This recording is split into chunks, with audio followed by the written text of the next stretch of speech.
Hey guys, welcome to Precalc, and we're going to start another unit, another idea. I know we briefly touched on vectors, but we want to hit the big ideas here in the end of the year. So we're looking at chapter 9, which is on what's called polar coordinates. And so I want you to think about like the North Pole and what it would look like graphically if that were the center of the Earth. That's kind of how I think of this.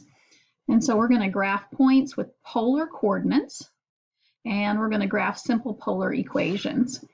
So polar coordinates, it says to this point you have graphed equations in a rectangular coordinate system. And so we have an example of a rectangular coordinate system right here. And of course, its points, it has an XY coordinate. And so each one of those gives us a direction from the origin to follow to get to the point that's on the coordinate plane. The same thing happens with a polar coordinate system. So it says when an air traffic controller records the locations of airplanes using distances and angles, they are using polar coordinates. And so we've got an example of polar coordinates here. So if we compare that with a rectangular system, so let's say this were the x-axis and this is the y-axis here. It's going to be very similar to what we did when we did trigonometry and we had the unit circle, where we have an initial side of our angle, and then we're going to rotate a certain number of degrees, and we'll have our terminal side, except we're actually going to find a point because our coordinates for the point are going to be r and theta. So the r is our radius, and you can see that we have an r right here. The r is our radius, and that's the distance from the origin.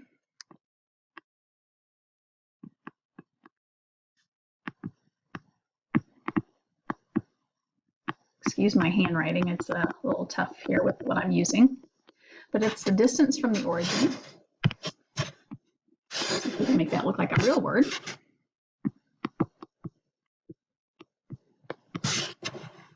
And then theta is the angle of rotation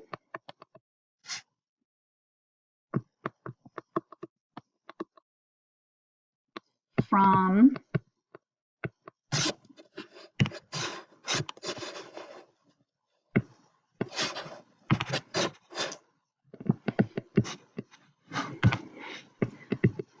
I'm trying to get it to right here. From the positive x-axis. Okay? And so that's what it's telling us to do, and that's where we're going to find our polar coordinate. In example 1, what we want to do is, I'm going to draw in, hopefully a little bit, try to look a little better than that.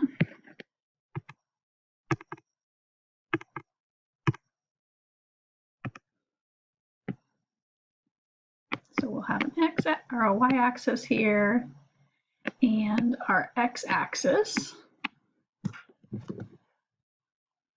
And we want to graph a point 245. So that's telling us that we want to rotate. I usually do the angle first, and we're going to rotate 45 degrees from the positive x-axis, which would be right about in here. And then 2 units along that line from the origin. So this might be 1, 2. And so this point here, not the line, or not the ray, but this point is point A at 245 degrees. So we can do the same thing with the other one, except this time our rotation is in radians.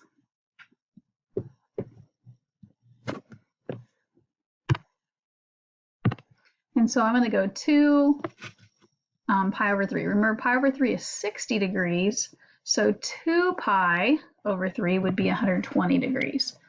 which would end up putting us about right here. So I'll write this in here. This is 45 degrees.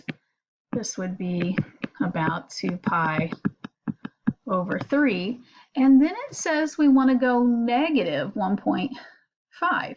So anything that's going along this red line here, or red ray from the origin, is in the positive direction. If we were to extend that ray and take it the other direction here, okay?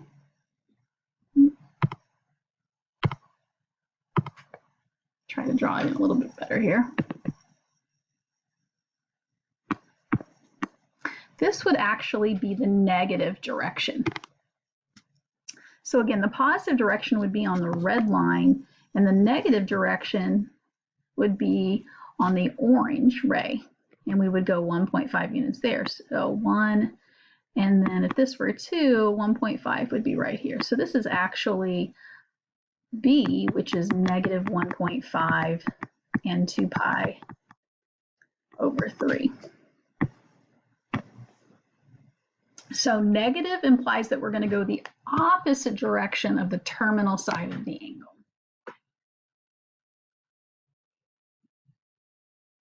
Okay, so when we graph this, we typically don't graph it on a rectangular coordinate system. We graph it on a polar coordinate system. And you can see that on the right here, we have a polar coordinate system. You can still see what looks like would be the X and Y axis. The X axis being right here, so to speak, and this being then the Y axis. But what it does is it marks off our angles from the positive X axis, so how many degrees that is or how many radians. And then also from, let's say we're on the 45 degree angle here. Okay, so that's 45 degrees from the positive X axis. Each circle here represents a unit of distance from the origin.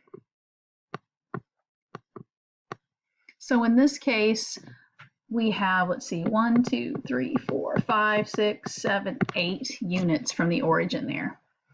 So obviously, if we wanted to go further away from the origin, we would have to draw in more circles. So how would I draw in 3 and 4 pi over 3? Again, the first thing I really like to do is draw in what would be 4 pi over 3. So we're at 240 degrees from 0. That would be 4 pi over 3, and you can see it right here on our polar coordinate system. And so we rotate all the way around, and that would be 4 pi over 3 units. Then we're going to put in how far we want to go along that ray to the point, and we want to go 3 units. So I'm going to go 1, 2, and then 3 units. And so this guy right there, that is my point, 3 and 4 pi over 3. Okay, on the next one, same thing, we have a polar coordinate system. So you can see that this is a little bit easier. We've already got our angles marked off for us. And so I'm going to, starting at 0, I'm going to go around. So starting here, this is my initial side. I'm going to go around to 150, which is here. And then I want to go negative 3.5. So this is the instance where we said, okay, we want to go backwards because it's negative. So we're still on that ray, but we're going to stretch out the exact opposite direction so that we go in the negative direction of 150. and then we'll mark off 3.5. So 1, 2, 3, and then 1/2 would be right in there, right in the middle. So remember, negative means to go opposite.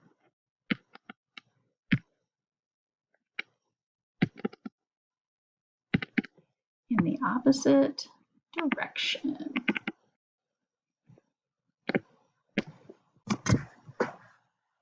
Okay, so what are some different ways to name the point or identify a location with a coordinate or an ordered pair? We've got a couple of different things we can do. Of course, we can start with r and theta, but we can also, if we add 360 or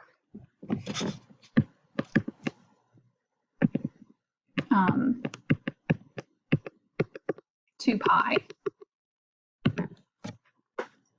that will give us the same location, but it'll just look different as far as the name goes. We could also take theta, the original value, and subtract 360, which would just take us in the opposite rotation and still landing at the same place, just a different name. The other thing that we can do is state it in terms of negative direction. And if we're going to use negative direction, it would look something like this. Instead of going all the way around, we only want to go 180 degrees if we're going to use the negative direction, because that's 180 is just going to send us the exact opposite. So those are the different ways that we can do this. So plus or minus 2 pi and plus or minus pi, negative r, and then theta plus or minus pi. In example 3, find 4 different pairs of polar coordinates that name the point T. And it says that we do want to pay attention to this. We want to stay between the values of negative 360 and 360.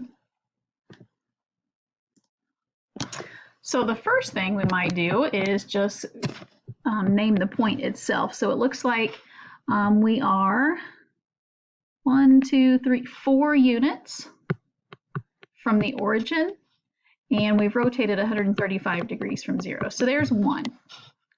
Now we know that if we use that same value, we can take theta and either add or subtract 360, and that will get us a value. So we would have T and 4, and we would take 135 plus 360.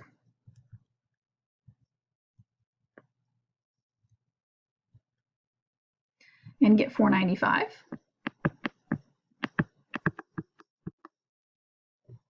We could subtract 360.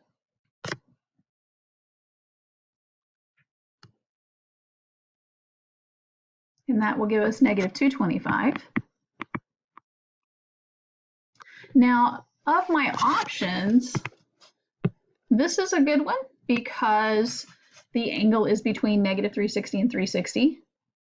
This one is also in the correct range, but this one is outside the range. So even though it's correct, it's not included in our range, so we wouldn't want to keep it.